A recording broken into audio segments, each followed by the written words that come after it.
Good morning to all of you. आज हम लोग एक नया चैप्टर है जिसका नाम है प्राकृतिक संसाधन। इसके पहले हम लोग संसाधन के बारे में क्लियर करेंगे कि संसाधन होता क्या है। संसाधन के मतलब कि संसार की वे सारी वस्तुएं जिसे हम अपने जीवन में आवश्यकता के रूप में क्या करते हैं, उपयोग करते हैं, उसे हम लोग क्या बोलते हैं, संसाधन। लेकिन हम लोग को पढ़ना है प्राकृतिक संसाधन के बारे में। यहाँ पे लिखा हुआ है क्या, प्राकृतिक संसाधन।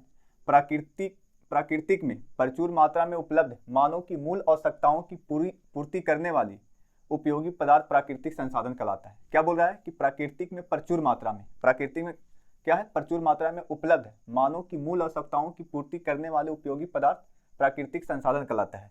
बोल रहा है कि प्राकृतिक में माने पृथ्वी पे बहुत सारा ऐसा है प्राकृतिक संसाधन।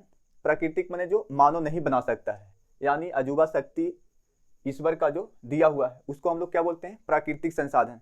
तो जब हम लोग कोई संसाधन को उपयोग करते हैं तभी वो संसाधन होता है। यानी जिस संसाधन को हम लोग यूज नहीं करते हैं उसको संसाधन नहीं माना जाता है, चाहे वो प्राकृतिक संसाधन हो चाहे वो मानव निर्मित संसाधन हो।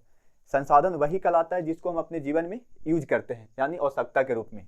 जैसे यहाँ पे दिल है वायु, जल, स्थल, ऊर्जा, खनिज, पेट्रोलियम, ईटीसी, ये सब क्या है, प्राकृतिक संसाधन। प्राकृतिक संसाधन मतलब कि हाँ, जिसको प्राकृतिक ने, भगवान ने, ईश्वर ने, खुदा ने बनाया, उसको क्या बोलते हैं, प्राकृतिक संसाधन। उसके बाद बोल रहा है कि प्राकृतिक संसाधन दो तरह के होते हैं, एक नवीकरणीय और एक होता है अनवीकरणीय।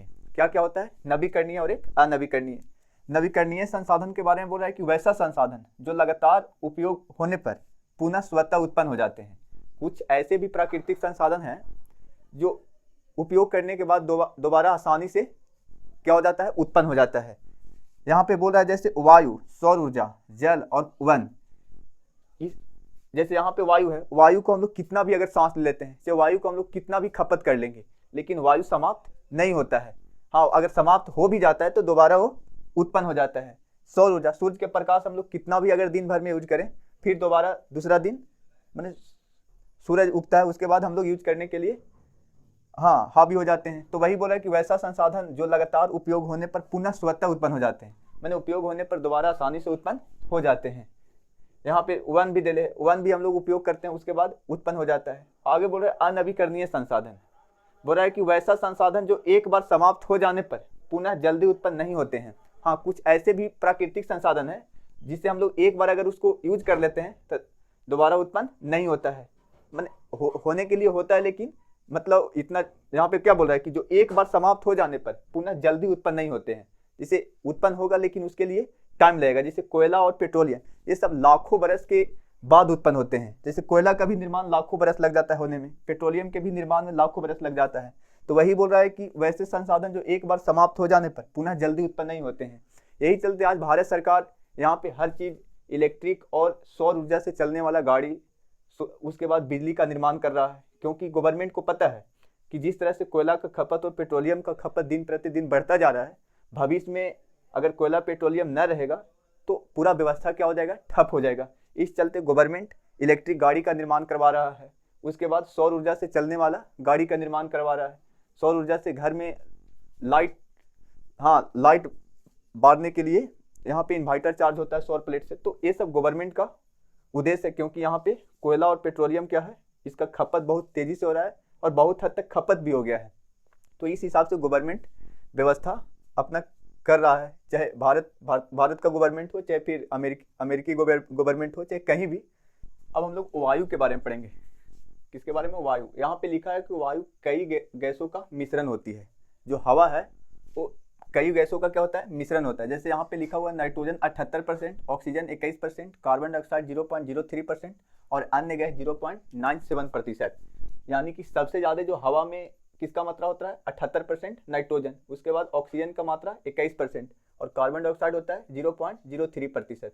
अब एक चीज़ और, यहाँ पे भले यहाँ पे 21% क्या है, ऑक्सीजन, लेकिन हम लोग को सांस लेने के लिए 21% ऑक्सीजन न चाहिए, महज कितना चाहिए, 3 से 4%। जब हम लोग ऑक्सीजन 21%, जब सांस, पूरा पर्यावरण में कितना ऑक्सीजन है, 21%, जब हम लोग 21% ऑक्सीजन को लेते हैं तो हम लोग रिटर्न में छोड़ते कितना है, लगभग 17% ऑक्सीजन हम लोग रिटर्न में छोड़ते हैं। यानी हम लोग 17 4 21 4% ऑक्सीजन ही हम लोग सांस के रूप में लेते हैं। अगर हम लोग का जो शरीर है अगर 21% ही अगर ऑक्सीजन खोजता तो हम लोग उस कंडीशन में हम लोग मर भी सकते हैं, लेकिन हम लोग को शरीर को मात्र 4% क्या चाहिए, ऑक्सीजन सांस लेने के लिए चाहिए। और यहाँ पे 78% नाइट्रोजन जो जाता है वो रिटर्न आता है। तो वही बोल रहा है कि वायु कई गैसों का क्या है, मिश्रण है। आगे बोल रहा है कि समुद्र तल से 7 किलोमीटर तक वायु में ऑक्सीजन मौजूद होता है। समुद्र तल से 7 किलोमीटर तक, यानी कि समुद्र जो मतलब जहाँ पे पानी है, मैंने जो भी समुद्र तल है मतलब जहाँ पे जहाँ पे पानी है वहाँ से ऊपर तक 7 किलोमीटर तक, यानी क्षोभ मंडल में ऑक्सीजन, क्षोभ मंडल तक क्या होता है, ऑक्सीजन। ओकर ऊपर हवा में ऑक्सीजन नहीं होता है। हम लोग सुने भी होंगे कि जो पर्वतारोही होते हैं अगर गैस सिलेंडर लेके वहाँ पे ऑक्सीजन सिलेंडर लेके नहीं चढ़ते हैं तो उनको जो नाक है, नाक से ब्लड आने लगता है। उसके पीछे रीजन यही है कि हवा में ऑक्सीजन का चीज़ है, कमी हो रहा है, और कमी होगा तो फिर क्या होगा, आदमी को ब्लड आना स्टार्ट हो जाएगा। तो वही बोल रहा है कि समुद्र तल से 7 किलोमीटर तक वायु में ऑक्सीजन मौजूद होता है, ऊपर ऊपर मौजूद नहीं होता है, यानी कि आदमी को ऊपर बहुत ऊपर जाने में खतरा है। आगे बोल रहा है कि शुक्र और मंगल जैसे ग्रहों पर 95% कार्बन डाइऑक्साइड है। जो शुक्र ग्रह और मंगल ग्रह है वहाँ पे 95% क्या है, हाँ, कार्बन डाइऑक्साइड। यही चलते हम लोग शुक्र और मंगल ग्रह पे जीवन जीना आसान नहीं है। ऐसे मंगल ग्रह पे अगर हम लोग देखें तो मंगल ग्रह पे वहाँ पे बालू भी है, नदी का भी दृश्य है, लेकिन वहाँ पे जो जीव जंतु हैं नहीं रहते हैं। सजीव का वहाँ जीना असंभव है, क्योंकि 95% कार्बन डाइऑक्साइड रहेगा तो आदमी का वहाँ, हम लोग का कार्बन डाइऑक्साइड थोड़ा बहुत शहर में बढ़ने से क्या होता है, आदमी को सांस लेने में परेशानी होने लगता है, और वहाँ 95% क्या है, कार्बन डाइऑक्साइड। तो इसीलिए वहाँ जीवन का कल्पना नहीं किया जा सकता है। ऐसे वहाँ सब ठीक ठाक है, लेकिन वही दिक्कत क्या है, दिक्कत है कि 95% कार्बन डाइऑक्साइड है। आगे है कि वायु की उपयोगिता, वायु का उपयोगिता क्या चीज़ है, तो बोल रहा है श्वसन के लिए। हम लोग सबसे पहला वायु को क्या में उपयोग करते हैं, सांस लेने में। जैसे हम लोग का जो शरीर है हीमोग्लोबिन, हाँ, हीमोग्लोबिन के साथ ऑक्सीजन क्या कर लेता है, संयोग, और उसके संयोग के बाद शरीर के हर कोशिका तक क्या पहुंचता है, ऑक्सीजन पहुंचता है। हीमोग्लोबिन के साथ कौन मिल जाता है, ऑक्सीजन, और उसके बाद शरीर के हर कोशिका तक क्या करता है, हाँ, ऑक्सीजन को पहुंचा देता है। हर शरीर के हर कोशिका में ऑक्सीजन की जरूरत है, हाँ, क्योंकि हर कोशिका में माइटोकॉन्ड्रिया होता है, कोशिका का ऊर्जा गृह, तो वहाँ पे हम लोग को क्या चाहिए, ऑक्सीजन चाहिए। तो हीमोग्लोबिन प्लस ऑक्सीजन अभिक्रिया करके क्या बनाता है, ऑक्सी हीमोग्लोबिन। उसके बाद दूसरा क्या चाहिए, पौधों के भोजन के लिए भी आवश्यकता है। पौधा को भोजन बनाने के लिए और मानव को सांस लेने के लिए क्या जरूरी है, वायु की जरूरत है। तो यहाँ क्या है, 6CO2 प्लस 6H2O, यानी यहाँ पे 6CO2 मतलब कार्बन डाइऑक्साइड, यहाँ पे 12 को चाहिए, और उसके बाद हाँ, जल कितना चाहिए, जल 6 को चाहिए, और उसके बाद सूर्य के प्रकाश और क्लोरोफिल। इस स्थिति में पेड़ पौधे क्या बना लेते हैं, अपना भोजन बना लेते हैं। उसके बाद C6H12O6 प्लस 6O2 होता है, यानी ग्लूकोज बन जाता है। यानी उन लोग का भोजन बनाने के लिए पेड़ पौधों को क्या क्या चाहिए, यहाँ पे क्या लिखा हुआ है, 6CO2, यानी कार्बन डाइऑक्साइड चाहिए, जल चाहिए, सूर्य का प्रकाश चाहिए और क्लोरोफिल। उसके बाद वो क्या बना लेते हैं, भोजन। मानव को सांस लेने के लिए, यानी मानव या जीव जंतु को सांस लेने के लिए, हाँ, जीव जंतु को सांस लेने के लिए, और पेड़ पौधों को भोजन बनाने के लिए ऑक्सीजन जरूरत है, यानी हवा जरूरत है, वायु जरूरत है। अगला क्या है, वायु का उपयोग। वायु द्वारा ताप का नियंत्रण, यानी हरित गृह प्रभाव को कम करने में हम लोग क्या प्रयोग करते, हाँ, हरित गृह प्रभाव को कम करने में हम लोग वायु का उपयोग करते हैं।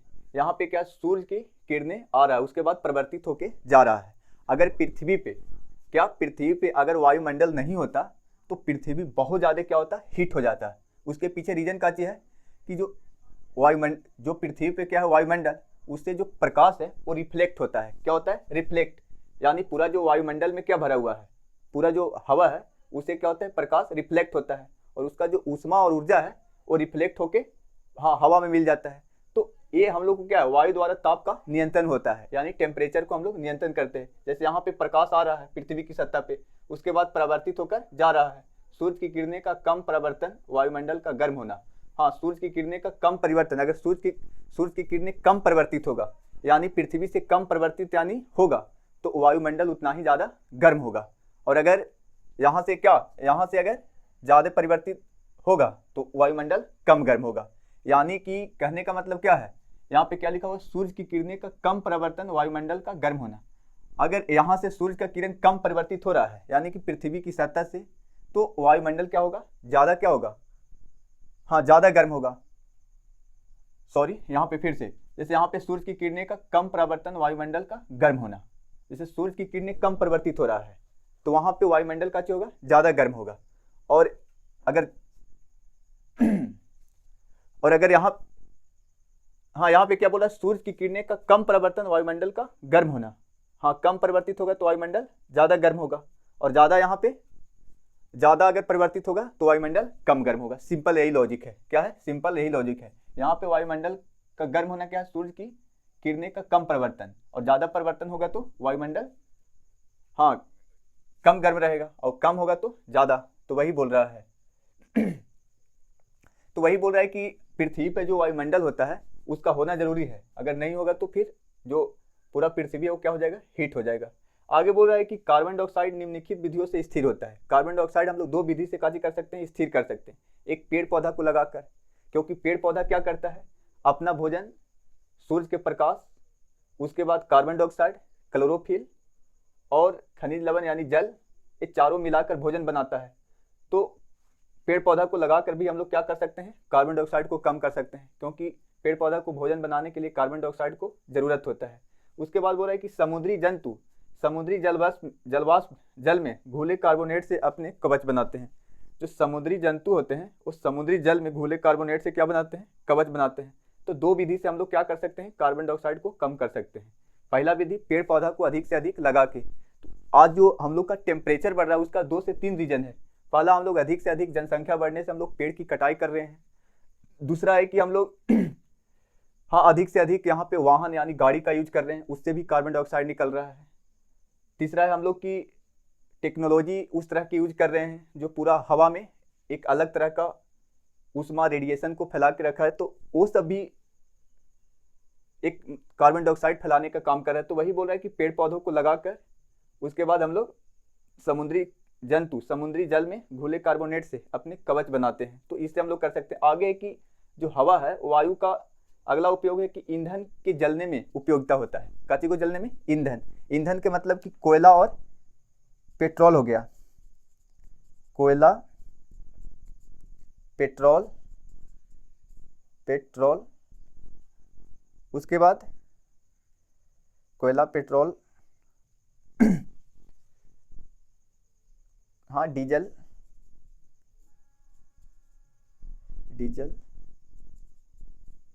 हाँ हम लोग कोई भी ईंधन जलाते हैं या लकड़ी, कोई भी ईंधन के रूप में हम लोग लकड़ी या कोयला या पेट्रोल कोई भी चीज जलाते हैं, तो उसके लिए हम लोग को क्या जरूरत पड़ता है, वायु। और वायु में हम लोग को क्या, ऑक्सीजन की जरूरी है कोई भी चीज को जलाने के लिए। अब हम लोग के एक लास्ट है वायु का उपयोग। एक है क्या, वर्षा के लिए वायु की उपयोगिता। यहाँ पे समुद्री मंद पवन है और उसके बाद स्थल मंद पवन है। यहाँ पे लिखा हुआ है कि समुद्री समीर, बोला है कि समुद्री समीर दिन के समय तटीय क्षेत्रों में हवा की दिशा समुद्र से स्थल की ओर होती है। क्या बोल रहा है कि दिन के समय तटीय क्षेत्रों में हवा की दिशा समुद्र से स्थल की ओर होती है। दिन के समय कहां से कहां होगा, समुद्र से किस साइड, तटीय क्षेत्रों में हवा की दिशा समुद्र से स्थल की ओर। जहां पे समुद्र तटीय क्षेत्र है वहां पे बोल रहा है कि समुद्र से स्थल की ओर। दिन के समय का होता है समुद्र से स्थल, यानी समुद्र से जो हवा है किस साइड चलेगा, स्थल की ओर। ये पूरा हम लोग के क्या है, स्थल है, तो स्थल की ओर चलेगा। तो ये जो हवा रहेगा से क्या रहेगा, गर्म हवा। क्योंकि जो समुद्र का जो पानी है या कोई भी पानी सूर्य के प्रकाश से क्या होता है, हीट होने में थोड़ा सा टाइम लगता है, लेकिन बहुत देर तक हीट रहता है।